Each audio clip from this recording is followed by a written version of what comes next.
Hello and welcome to State of Play on MintPress News for your weekly Monday episode where we look at all the terrible things that happened over the weekend. There's an interesting MAGA versus Trumpian Zionist realignment going on, which I'm bringing popcorn to the watch party for as that story develops. Israel has launched another offensive into Gaza, which we'll be addressing later this week. Netanyahu has delayed his corruption trial again. And a Jubilee debate with Mehdi Hassan versus 20 far-right conservatives dropped and is sparking a ton of debates. Guys, strap in. This is going to be a rant-based episode. Not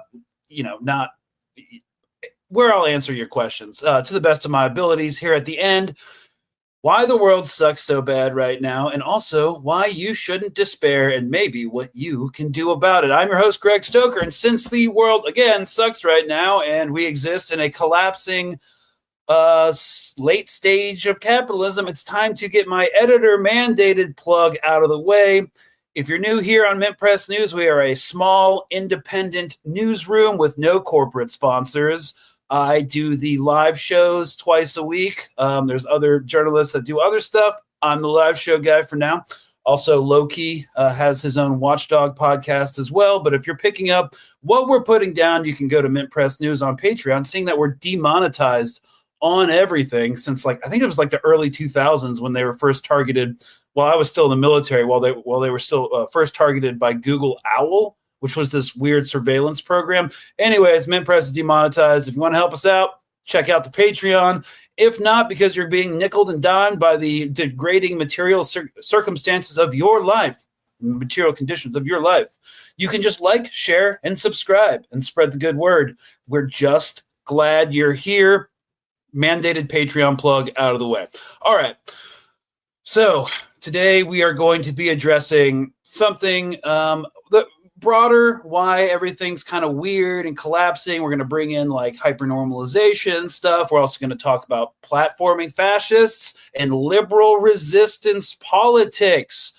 And, there's a lot of stuff that we can bring into. AOC had a controversial vote in her office in the Bronx, was vandalized because, she has a problematic history of playing political sheepdog cover for the ongoing genocide in Gaza. We're going to get to all of that. So to begin, we're going to start with this Jubilee debate, which has actually sparked a lot of controversy. Should we be platforming this? How should we approach, self-avowed fascists? And I will just say that humans have this perennial habit of always believing they occupy the most consequential political and cultural moment of human history.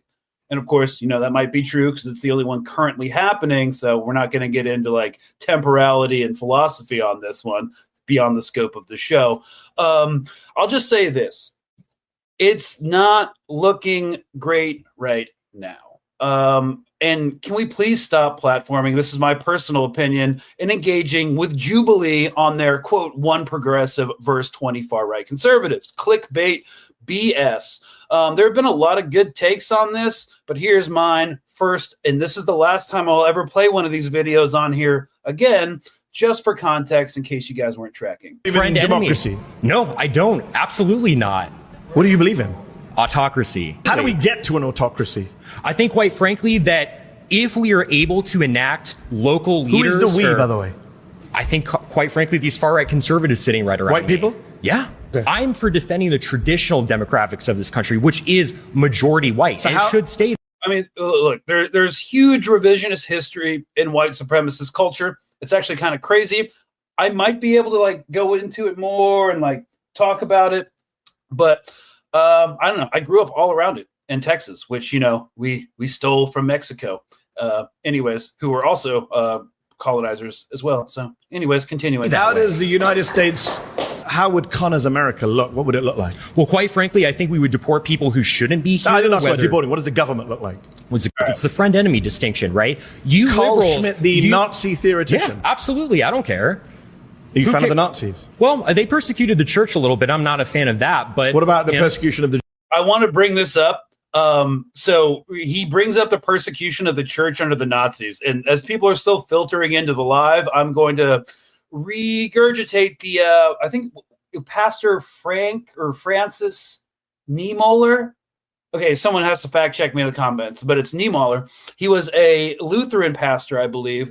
He was either Lutheran or Presbyterian, I think Lutheran. And he was a Nazi. He was a member of the Nazi Party. As I recall, he supported the Nazi Party and a lot of their deportation, blood and soil rhetoric. And he wrote the spoken word poem. At first, they came for the communists, but I said nothing because I wasn't a communist. Then it came for the socialists, but I said nothing because I wasn't a socialist. Then it was the the unionists, the trade unionists. Then they came for the Jews, and then they came for me.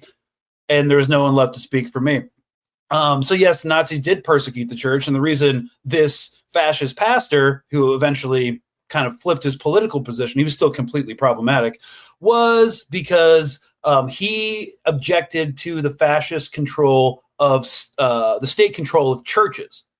But obviously, under this kind of stuff, churches will always be wrapped into the state. It's baked into their entire political philosophy. So that was stupid. Anyways, I just wanted to point that out as a historical artifact before we continue this. Jews. Well, I mean, I certainly don't support anyone's human dignity being assaulted. I'm a Catholic. But you don't condemn Nazi persecution of the Jews? I think that there was a little bit of persecution. We and stuff may like have that, to which is rename bad, this show because you're a little bit more than a far-right Republican. Hey, what can I say? I think you can say, I'm a fascist. Yeah, I am. Because you know that... Ooh, okay. Yeah, there was just a Fox News host speaking a couple days ago, and he said, we need to, like the black, he said, quote, the blacks, Jesus Christ, reclaim the N-word. Well, we need to reclaim the Nazi word. What's up, Nazi? He said this on primetime Fox. So now they're just really out in the open about it. And first of all, just wanted to point out real solid master race vibes coming off that Ubermensch who was just talking. Just kidding. That's sarcasm, by the way. Second, of course, a lifelong debater like Mehdi Hassan annihilated a bunch of Gen Z fascists since their ideology is so inherently rife with contradictions. But this just goes to show you that if you make white supremacists fear that they'll become a minority, like white replacement theory, they assume, at the very least non-consciously, but they assume that they will be treated as they treat minorities or see minorities treated under their policies. And they'll see their entire political position as an as an existential battle for their self-determination, freedom, and physical survival. So, yeah, because they treat minorities like that, they don't want to become a minority. It's one of their greatest existential fears. And they will vote while they still can vote, even though that guy was just championing for one more time to vote in an autocrat and then no more voting, to impoverish themselves. They'll vote to impoverish themselves, to evict themselves, to imprison themselves, and ultimately, in this age, to enslave themselves to what you could call capitalists or their techno-feudal oligarchic masters in order to maintain their own supremacy and therefore their own safety. So they're fascists. They control and are inextricably embedded in the apparatus of state violence. They are still testing the waters, not to see what they can get away with, but how fast they can get away with it without being actually challenged. And that challenge really has to come from us, right? And we will talk about what that can look like, but it's not going to come from controlled opposition democratic socialists like AOC, Bernie Sanders, soon to be Mamdani. It's already happening. It seems like he's probably going to end up kissing the ring. He's changed a lot of his speeches on Israel, and that's how they get you. And it came after his meeting with the billionaires last week in New York City. These guys who wish to incrementally reform the system under terms and authority of the bourgeoisie. And that's why they're always co-opted, because they sacrifice the ideals and promises they made to get elected in order to maintain their newfound privilege and access to political power. This is why under our political system, politicians say whatever they want to say to get arrested. It doesn't matter if you're a Democrat or a Republican. You never do what you say you're going to do. And it's time to get real about this before it's too late, right, y'all? Because we can see from the interview, and I think Mehdi Hassan, and I have a lot of problems with him, did it to expose them and to generate clickbait, because he's all about clickbait too at his Zateo News. That's why he gets onto Piers Morgan, which we'll talk about as well. But like his ostensible thing was to expose them. And beyond all their rhetoric, they want you dead. They may go into clickbait YouTube channels like Jubilee and engage in a rules-based debate, but they want you dead. And that's why platforming them in a cordial environment muddies the waters and is truly irresponsible, because it spreads their vile message and makes them seem somewhat innocuous in their pastel polos and stupid hats, following the rules of debate, shaking hands after that. But they want you in a cage, right? Whether that's physical in terms of the ICE detention center in Miami, which, you know, the Human Rights Watch just reported on, and The Guardian just published an article that detainees were shackled with their hands behind their backs and forced to kneel and eat food from styrofoam plates like dogs, real Abu Ghraib stuff. Or a cage that's like basically an oppressive legal cage, typified by their perverse crusade to control women's bodies through legislation. And it begins, as it always does, with the most marginalized groups first, and works its way up the privilege ladder until they have to finally deal with the race traders. Unless you're a socialist. Then you'll get the hammer early on, even if you're white. Again, they want us dead. Until you actually internalize that reality, you're going to be absolutely useless to the rest of us. And while it was gratifying, and I'll admit it, I watched a lot of the clips and I enjoyed them. He's a master debater. While it was gratifying to see Mehdi wipe the floor with these mouth-breathing idiots so that people can finally see what they really think. I mean, if somehow you missed what they really think and how they really feel and what they really want to do, somehow you missed it. Ultimately, I'm reminded by something like, honestly, my grandfather once said. He fought the fascists up through Italy and across Europe and Patton's Third Army. And then he had a cattle ranch after he retired from the military out in Mena, Arkansas. And there was Klan in those woods growing up there. So he basically always said that you don't mud wrestle with a pig because you'll get covered in shit and the pig probably likes it. And also he said that the only debate worth having against fascists is with a gun. And that's just what he said as an anecdote. And I'm just reporting that. And I'm not endorsing anything for legal reasons. But those words were said by a person I once knew. And, you know, as a 4-time combat veteran, the social contract was, now that I was thinking about this earlier today, was that I wage unjust imperial wars. And if I don't, you know, get killed or kill myself, I get to chill for the rest of my life and collect benefits.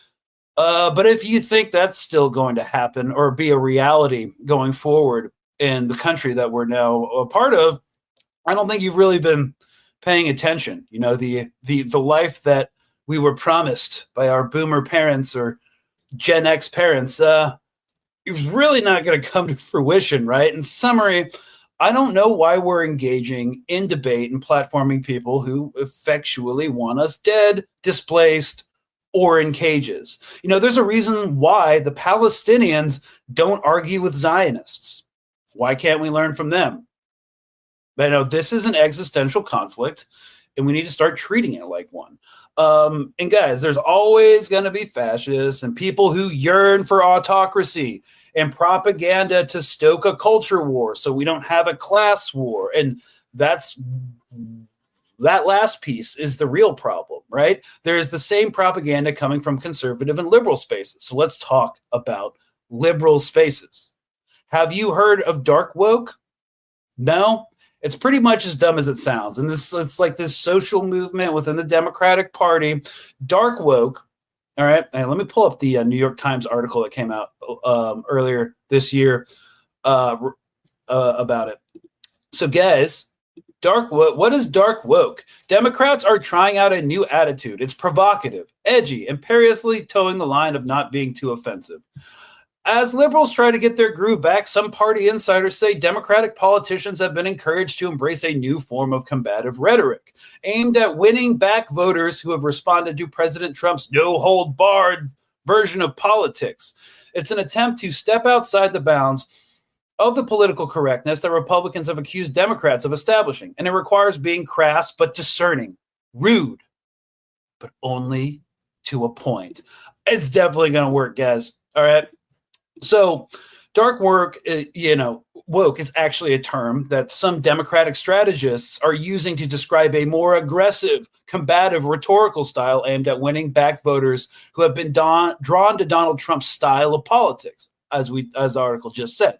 It involves stepping outside traditional PC political correctness, right? Being willing to use blunt language and attack opponents, even if it means being perceived as rude or crass, but with a degree of discernment. The term is meant to be a counterpoint to what some see as an overly cautious rhetoric on the quote-unquote left. But of course, they're not the left.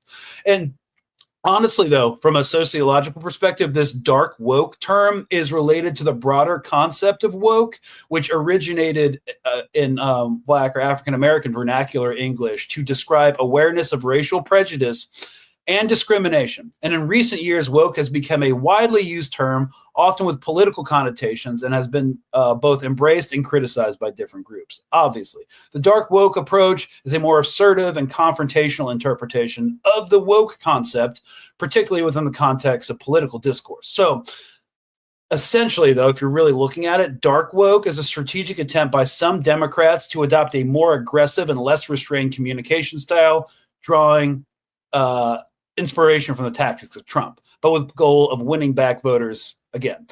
And it's not going to work. It's really not going to work. This is just another marketing strategy that they're still trying to string out instead of actually fighting. And I wanted to talk about this because it ties into the whole problem with our media landscape.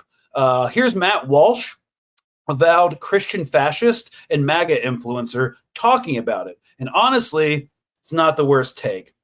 Last few months, there's a phrase, a term that started popping up in headlines, and the term is dark woke. And this is a new form of wokeness that has emerged. This is perhaps the answer to countering Donald Trump and MAGA. They've not been able to come up with an answer over 10 years. And now the New York Times has a long think piece on the topic. Headline, "What is dark woke? Democrats are trying out a new attitude. It's provocative, edgy, and perilously towing the line of not being too offensive." There was a time last summer when the Democratic Party was cool. Kamala Harris had just stepped in. Okay, the Democratic Party was never cool.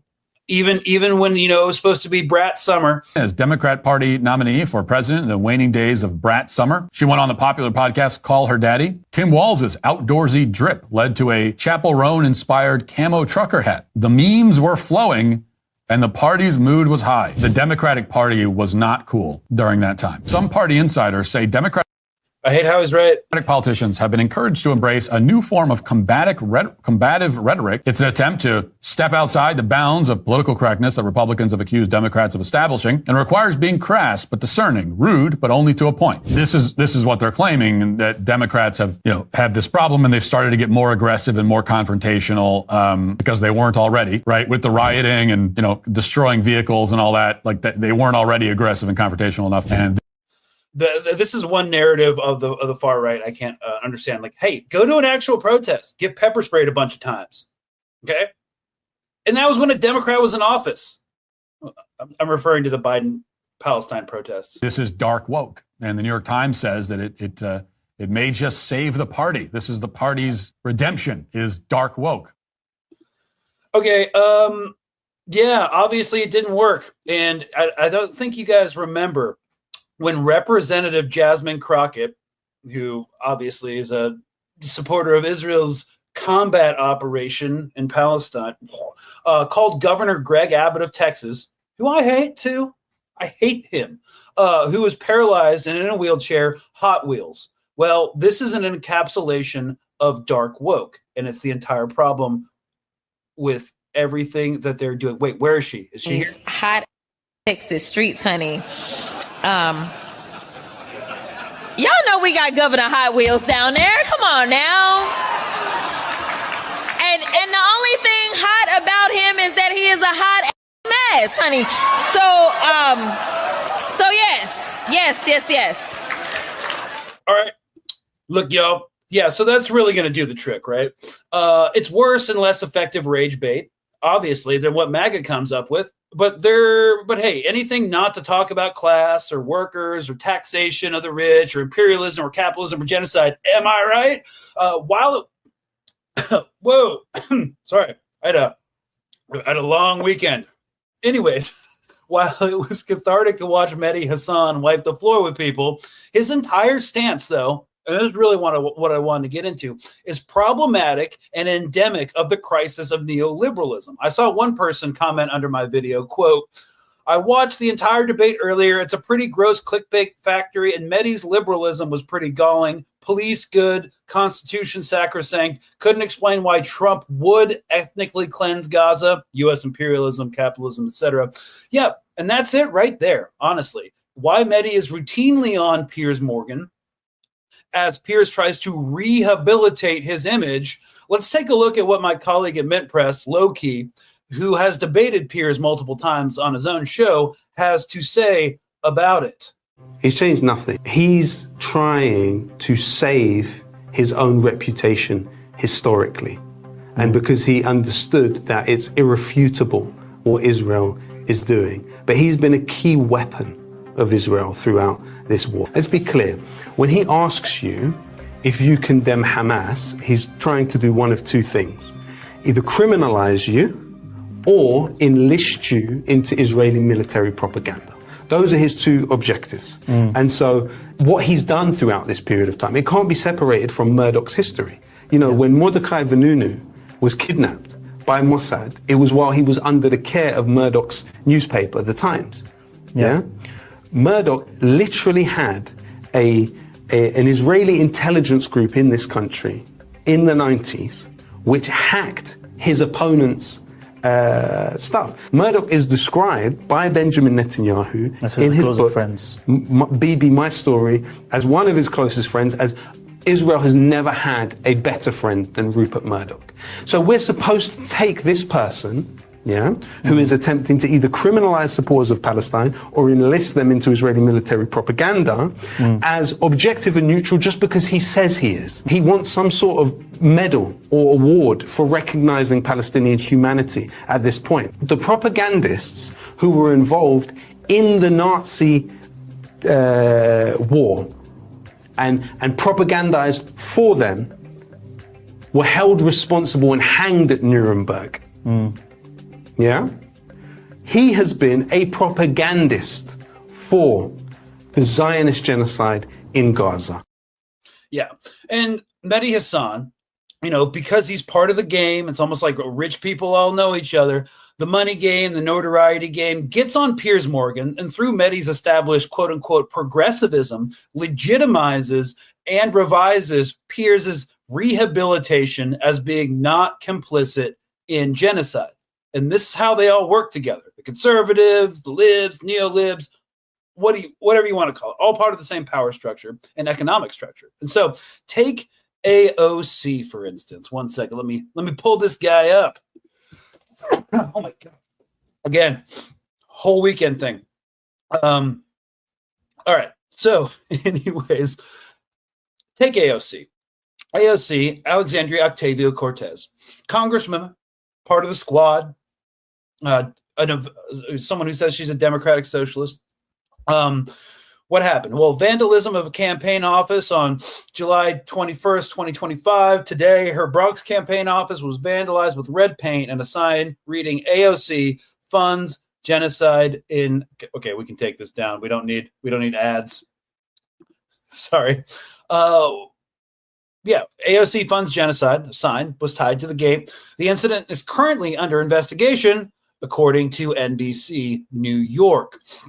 Criticism from Democratic Socialists of America, DSA, probably the most milquetoast center-left of the left wing. I mean, I know a lot of people say that Democratic Socialists are not even part of the left. But anyways, DOC slammed Ocasio-Cortez for her recent vote against a Republican amendment aiming to cut funding for Israel's Iron Dome missile defense system. Fox News reports that the DSA commended other representatives for voting against the amendment.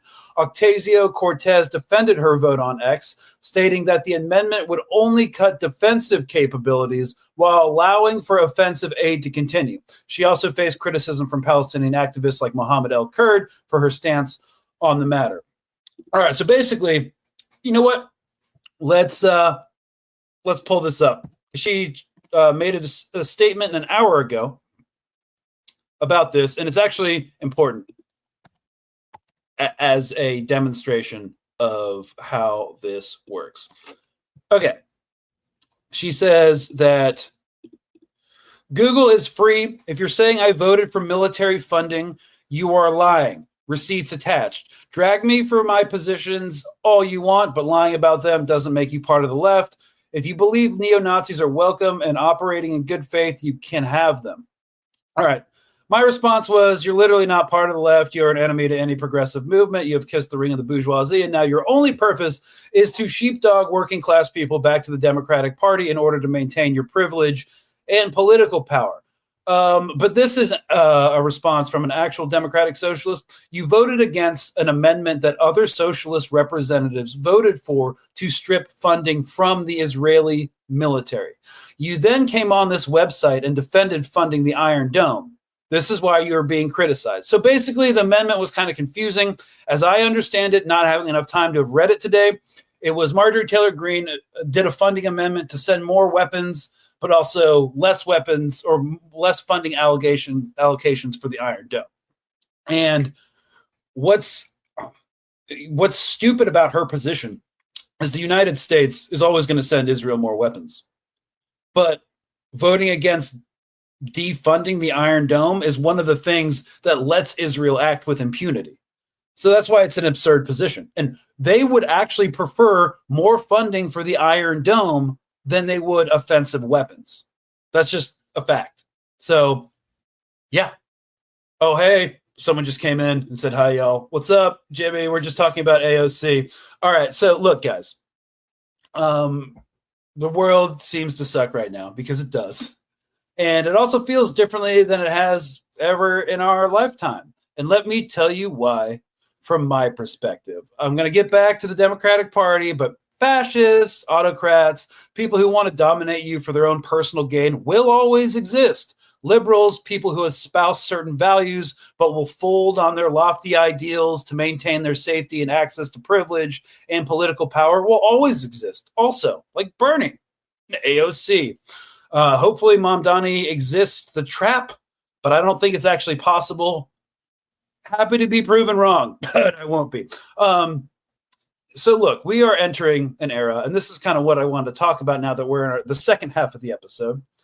And sorry, I don't really have any graphics to let you guys watch. I don't know, you guys can put it on, turn the video off, or just listen to the silky tones of my voice. But we are in an era of hypernormalization, where we see that systems are crumbling, but daily life continues. The dissonance is real. Everything about our current society and condition is dissonant. This is why you're so exhausted. There is so much dissonant in the world, in our society, that people don't know how to handle it. Hypernormalization, okay, is a heady $10 word, but it captures the weird, dire atmosphere of the U.S. in 2025. And was first articulated and came up with in 2005, I believe, by scholar Alexei Yurchak to describe the civilian experience in Soviet Russia. Hypernormalization, therefore, describes life in a society where two main things are happening. First is people are seeing that governing systems and institutions are fundamentally broken. And the second thing that's happening is that for reasons including a lack of effective leadership, both on the left, the Democrats, and the right, and an inability to imagine how to disrupt the status quo, people carry on with their lives as normal despite systemic dysfunction, right? Give or take a heavy load of fear, dread, and denial and dissociation. So like kind of what you're feeling is the disconnect between seeing that systems are failing, not just domestically, globally as well. I mean, we could talk about NATO, we could talk about Germany, we could talk about the UN, ICC, ICJ. And yet the institutions and the people in power are just like ignoring it and pretending everything is going on the way it has. Now, there is a wrinkle that I would like to address with this Trumpian philosophy, that they feel like they're actually changing stuff. But no, this is how a system and an institution is degraded and collapses, because they know it's kind of ending, but they're trying to plunder as much as they can from it while it still exists. So basically, the increasing instability of the U.S. democratic norms has prompted these references from like 20 years ago to this sociological concept of hypernormalization. So Donald Trump is kind of like dismantling the government, checks and balances. And honestly, it's Stephen Miller. He's the brains behind the whole thing. He's like the CEO of destroying the American government and checks and balances and stuff. But Donald Trump's like the CEO of the board. So we'll just say Donald Trump, but it's really like Stephen Miller and the Heritage Foundation that's really the driving thrust behind this. Trump's just getting on board because they're taking care of him. So anyways, they're dismantling the government, checks and balances, and an apparent advance towards a unitary executive. This is what the Heritage Foundation talks about, a unitary executive doctrine that would grant him near unlimited authority, the autocrat that the Ubermensch freaking master race guy, Great Genes, was talking about at the beginning of the episode from the Jubilee video. And tech moguls like Elon Musk and Peter Thiel and Larry Ellison, those two more behind the scenes, are helping the government consolidate power, not just through Doge, which is pretty much dead and didn't work, but also through like Palantir national databases and stuff, and are working to aggressively reduce the federal workforce. So institutions like the NIH, National Institute of Health, National Weather Service, Centers for Disease Control. What's another one being heavily assaulted? The Department of Education, the Food and Drug Administration, because like RFK Jr. just wants to like reintroduce tapeworms back into the supply chain. They're being dismissed, right? And globally, once in a lifetime climate disasters, war, lingering trauma from like COVID continue to unfold, while an explosion of like generative AI threatens to destabilize and is destabilizing how people think and absorb information, make a living, relate to each other. For many in the US, Trump 2.0 is having a devastating effect on daily life. ICE raids, the increase of the surveillance state, uncertainty due to these tariff programs. For others, routines of life continue, albeit threaded with mind-altering, stuff, like scrolling past AI-generated cartoon of ICE officers arresting immigrants before dinner. So hypernormalization actually captures this juxtaposition of the dysfunctional and the mundane pretty well. Again, the system is collapsing. Everyone's pretending like it's not. At least the politicians who know that a change needs to happen. And this is why I bring up the Democrats all the time. The entire system is collapsing. They say in their political rhetoric that Trump is slashing the government. The institutions are falling apart, but they will not do anything differently. Mamdani is a great case of what hypernormalization looks like. Okay? Because he invigorated the base, which the Democrats have not been able to do since Obama. And instead of, voting blue, no matter who, they want him to kiss the ring. So I think that's just hypernormalization in the nutshell. And they know it won't work. Deep down, they know it won't work, but they're going to keep benefiting off a decaying system and power structure. It's like that cartoon, like the road runner that runs off a cliff. And the second, he keeps his legs flapping and he only falls when he looks down. I think that's a pretty good allegory for what's going on. And then I see someone say Mamdani is a DNC plant. I think he will become one. Yeah, but anyways, so where was I? Yeah, it's just about, I think that's a great demonstration of what that is. So, it's where the powerful are abandoning any pretense of common, inclusive ideals and are instead using their position to settle scores, reward loyalty, hollow out institutions, make more concessions to their donors, squash down on public dissent. And that's happening both on the left and the right. Again, I'm sorry for calling the Democrats the left. But yeah, that's it. So Trump reminds me, Trump's U.S., and it's not Trump's U.S., it's also done in collaboration with the DNC, kind of reminds me of like when Boris Yeltsin in Russia in the 1990s, he's promising a new kind of democracy, but in reality, he allowed just the oligarchs to loot and distort the entire societies.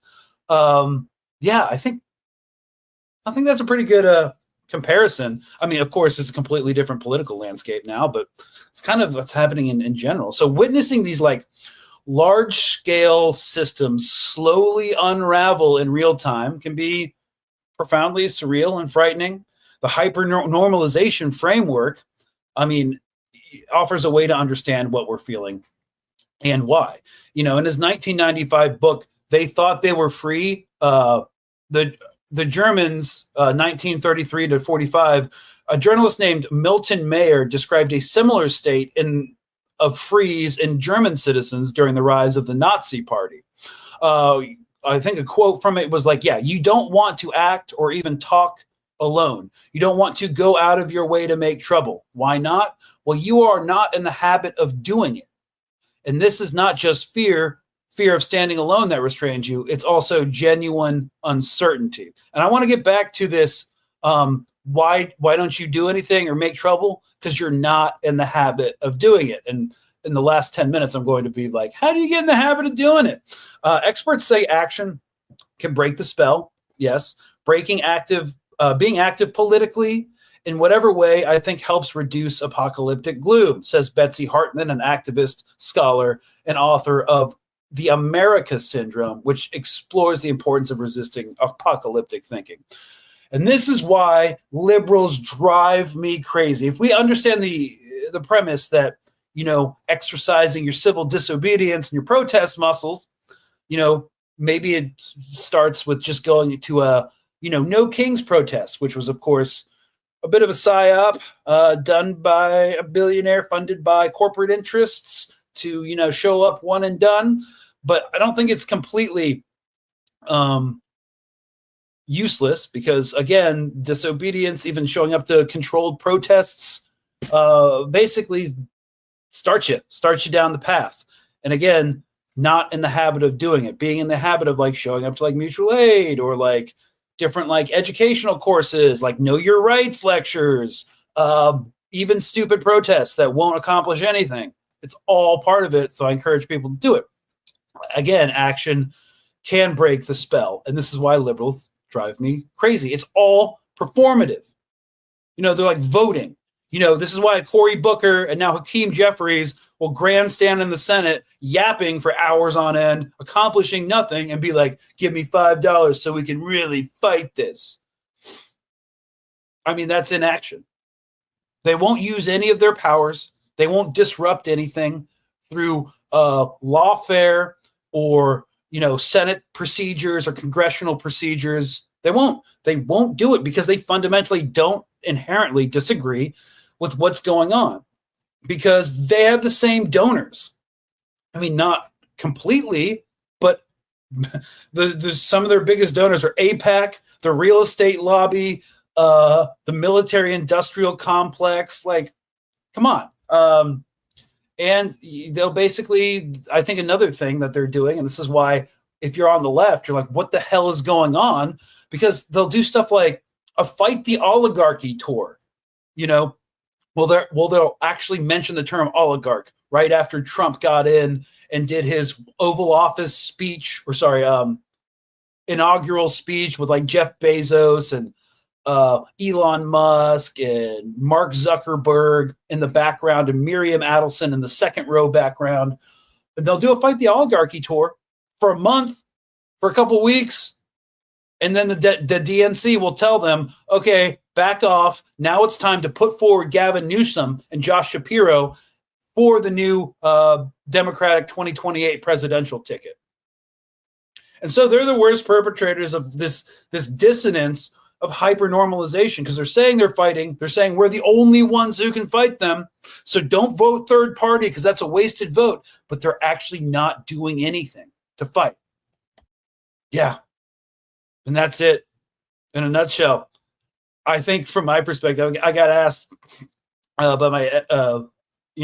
my editor came up with the idea for this episode. And I was thinking about like, why does the world suck so bad right now? And it's because the dissonance that we're existing in.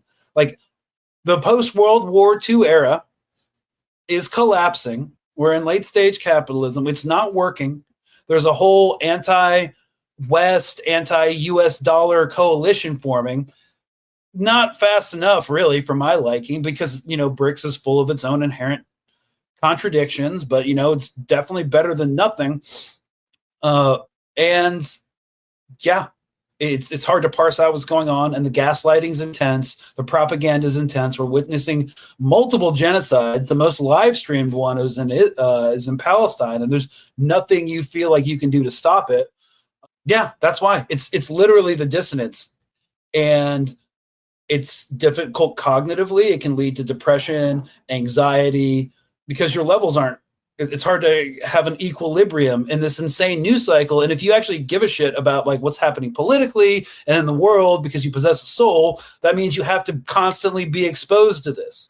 And, a lot of people who are gravitated towards more like left-wing politics, not liberal politics, aren't the kind of people who say like, I just need to not pay attention to the news. I just need to work on myself, which doesn't work. Okay, that doesn't work. You should still go to therapy, but like focusing on yourself and not being engaged in like your community and the world in general doesn't work. This is why, a lot of people just go to the therapist and say, hey, put me on antidepressants. I'm not discounting that, but like if that's all you're doing in this insane dissonance right now, yeah, you're probably going to be pretty depressed and have a really bleak outlook on everything. So in order to like fight against hypernormalization, be like, hey, no, this is not fucked up. This is fucked up. This is not normal. And I'm not going to double down on thinking like that it's kind of like when Mehdi Hassan in the Jubilee interview kept mentioning like the Constitution, defending the Constitution. Trump's in violation of like the 1st, 3rd, 4th, 22nd, 19th Amendment. It's like, yeah, dude, the Constitution's getting slashed, bro. Like the US Constitution is not long for this world. It's not going to exist from what comes. So using it as this sacrosanct construct to like own fascists is literally not the play. This is believing in institutions that aren't going to work anymore, that aren't going to survive, but pretending like they're going to last forever and not making any plans behind it. And that was my main problem with the interview. And that's why I thought of the sociological concept of hypernormalization, because that's exactly what it is. There's nothing we can do because of our elected officials to defend the Constitution. There's not. It's going to get slashed. And the second, we know and start preparing for it to get slashed, because it's already effectively slashed. ICE isn't listening to the Constitution. The federal judges aren't. They're not doing anything to resist. The Supreme Court is literally captured by corporate interests and bribes and right-wing ideology. It's gone. And I think that's a great thing to focus on right now, because I think that's one of the greatest ways to fight the dissonance. No, except that this is dying. Like the jungle is literally going to burn down for something new to be rebuilt. And if you want the new thing to be better, well, get proactively engaged.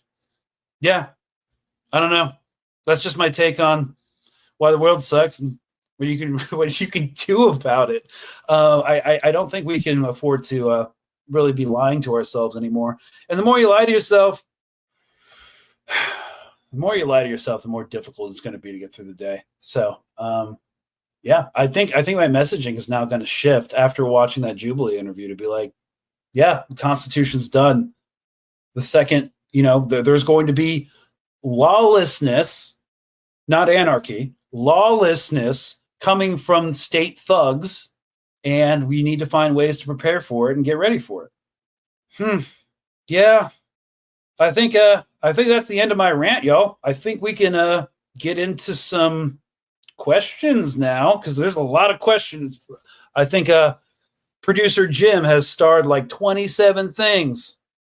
Okay, so we're gonna shift on to random stuff now. Your guys' questions, and we are happy to be the only live stream that really does this regularly. Okay, someone says Putin's a monster. Okay, so is it's great power politics, man. Everyone's going to have their opinion. You know who is a monster? Benjamin Netanyahu, Donald Trump. Yeah, a lot of people. I don't know what that one really accomplishes. I'm not a fan of the guy, but okay, cool. Trump sounds like a used car salesman. I mean, he's better. He's kind of better than well, at least he knows his mark, right? I don't think he'd be able to sell me a used car because I just have a virulent instinctive hatred of him. But I think he's better than a used car salesman because he didn't sell a car. He sold a dream, a vision, a reactionary vision, a revisionary vision of an America that never existed. And people thought that they were going to get back what they had, what their parents had in the 50s and 60s. And of course, he didn't tell them that we had an insanely high corporate tax rate, capital gains tax on the uber rich.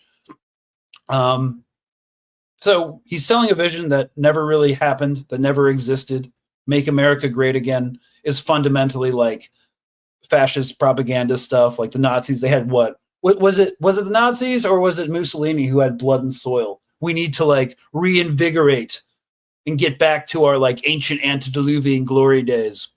Yeah. And also he's legitimately a con man. His shit coins, Dogecoin or Trump coin, Melania coin. Yeah. Someone said Netanyahu's a monster.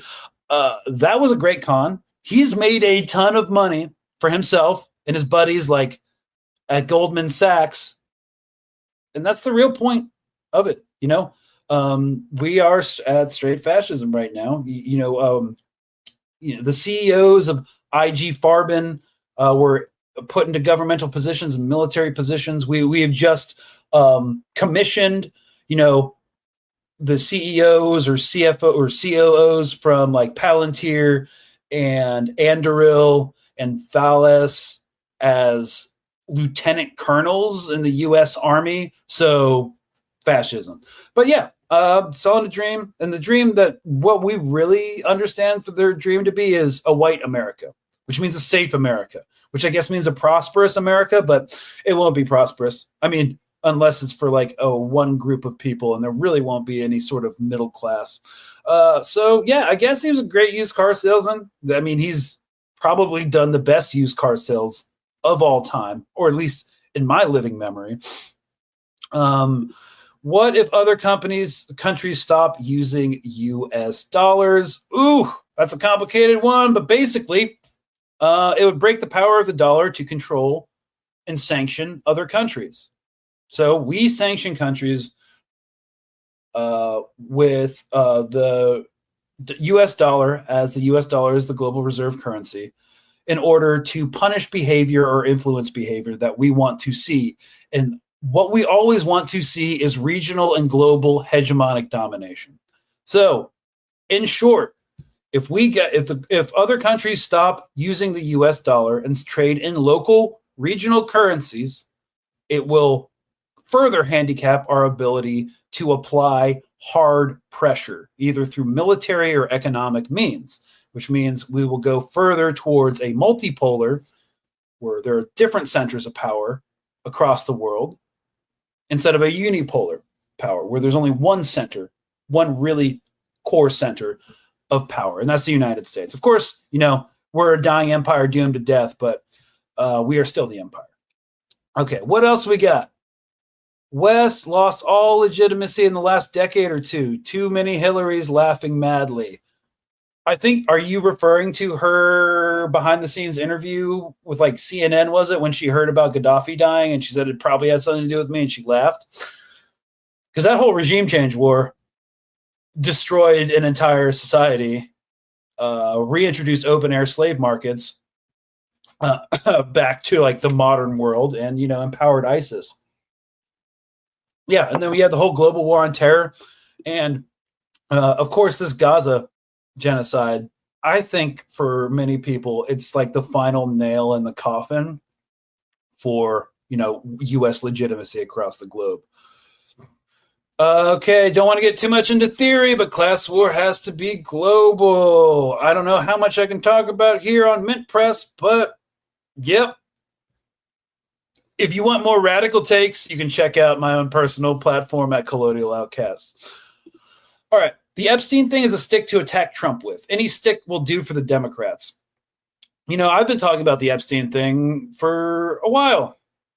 I've been talking about the Epstein thing for a while, right?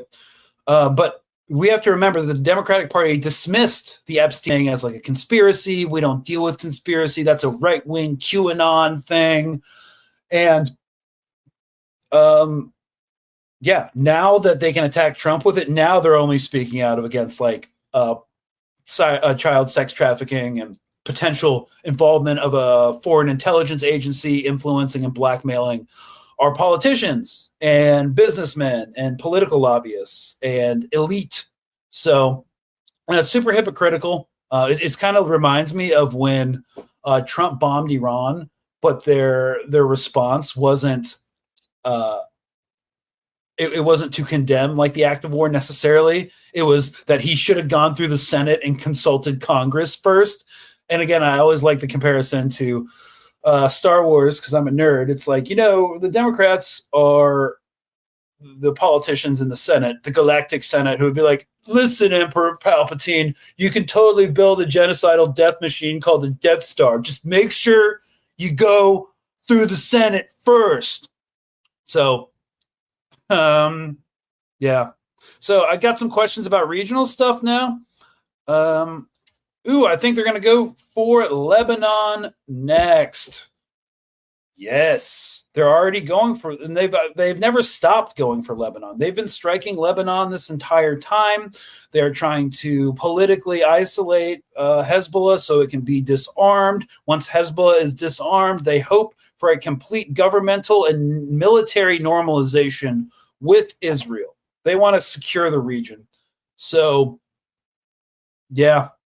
And if they can't get rid of Hezbollah through political means and they can't stop the weapon shipments, by the way, they're not able to because there's so much chaos in Syria right now that there's actually things getting over the border, according to people I've been talking to. And they've also created other trade routes and ways to get material and intelligence in there. But if they can't do it politically or diplomatically, they can't do it militarily. So they might try to start a civil war with far-right Maronite Christians and other factions who hate Hezbollah against Hezbollah. So, hang on, I got a message here. And then, of course, we don't have enough time to get into Syria, but what Israel is doing in Syria, starting this war with a government that the U.S. is trying to bring into line, the Jilani government, by offering sanctions relief and financial incentives and political incentives as well, is messing with U.S. foreign policy. And I want to talk about this Thursday because the U.S. diplomatic corps is not happy with Israel at all. I definitely want to focus on like what kind of consequences that can have, because they're going against the U.S. imperial plan right now. And while that might be fine in Israel proper, to be like, yeah, we're going to sabotage the ceasefire. We're going to keep, endorsing settler violence and keep annexing the West Bank. But when you get into broader regional plans, it'll be interesting to watch what the blowback from the United States position will be against Israel. Sanders is a fascist. He's a liberal Zionist. I was speaking to an organizer at the No Kings protest in D.C., and she asserted that, yes, the Republican, the GOP, the MAGA world was fascist. And I was like, you can make the argument for the Democratic Party as well. And she said, no, they're neoliberal warlords and imperialists, but they're not fascists. And I was kind of like, okay, well, when capitalism is collapsed, it all goes into fascism, because fascism is imperialism turned in on itself from a very basic reductive perspective, right? And then I was like, in the conversation, it's like, okay, look, if you vote with the fascists, you don't oppose their political appointments, you agree with them to arm a foreign country in proxy wars, both Ukraine and Israel, because the Democrats will always vote to fund Ukraine, even if some Republicans don't want to. If you do not fight fascists at all, but you still occupy government positions and you sheepdog voters away from actual progressive movements to your party, which will not fight the fascists, what's the point of a distinction? Like, I don't know. What do you guys think? Like, what's the point of a distinction between neoliberal imperialist capitalists and fascists when you both work together to achieve the same foreign and domestic policies? I don't know. So, look, I guess I don't want to get bogged down in minutia being like, Sanders is a yeah, okay. I guess I agree with you. This is a great point. This actually goes back to the original point of the episode. I think a ton of people, this is ZendoCat, who are less politically activated need to witness and reckon with the reality we are dealing with. The only way they're going to do that is if they get less, like more and more uncomfortable. Like, I know a bunch of white people. I live around them. You know, they're like, oh, ICE is terrible. But they're never going to do any sort of like border abolition work or prison abolition stuff because they're not directly affected. So they're going to have to like lose their jobs. They're going to like literally these people are going to have to get replaced by AI before they do anything and then lose their health care. Like, I think for a lot of people, that's the only way they're going to actually do anything because it's scary. They've never done this before. They've never been politically involved. They've never taken any political action. And that's why they're scared. And they need to get a lot more desperate. And the only way, you know, they're going to get more desperate is not if they deport more BIPOC people. It's going to be if they lose their jobs to oligarchs and billionaires. And this is what sucks about it. That is going to take time. Because witnessing is not enough for these people. They need to actually be affected. And they're not affected yet. I mean, they're scared, but beyond that, they're not like materially affected. Yeah, you guys, it's almost Bullet the Bunny. It's almost like the richest and most powerful people on the planet know each other.